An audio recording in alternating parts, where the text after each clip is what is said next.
భవిష్యత్తుకు ఇంకొక పేరే సంఘర్షణ. హృదయంలో ఏదైనా కోరిక జనించి అది అసంపూర్ణంగా మిగిలిపోతే ఆ హృదయం భవిష్యత్ ప్రణాళికలు వేస్తుంది. భవిష్యత్తులో తన కోరిక నెరవేరుతుందనుకొని కలలు కంటూ ఉంటుంది. కానీ జీవితం రానున్న భవిష్యత్తులోనూ లేదు, గతంలోనూ ఉండదు. జీవితం అన్నది ఈ క్షణంలోనే ఉంటుంది. అనగా ఈ క్షణాన్ని అనుభవించేదే జీవితానుభవం. మనకి ఈ విషయం తెలిసినప్పటికీ ఈ చిన్న సూత్రాన్ని కూడా అర్థం చేసుకోలేం. గత స్మృతుల వలయంలో చిక్కుకొని కొట్టుమిట్టాడుతూ ఉంటాము, లేదా రానున్న భవిష్యత్తు కోసం ప్రణాళికలు వేసుకుంటాం. కానీ జీవితం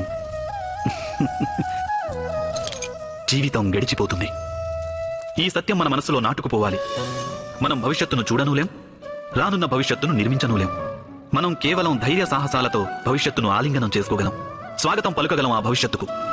అలా చేస్తే జీవితంలోని ప్రతి క్షణం చైతన్యంతో నిండిపోదా? మీరే ఆలోచించండి.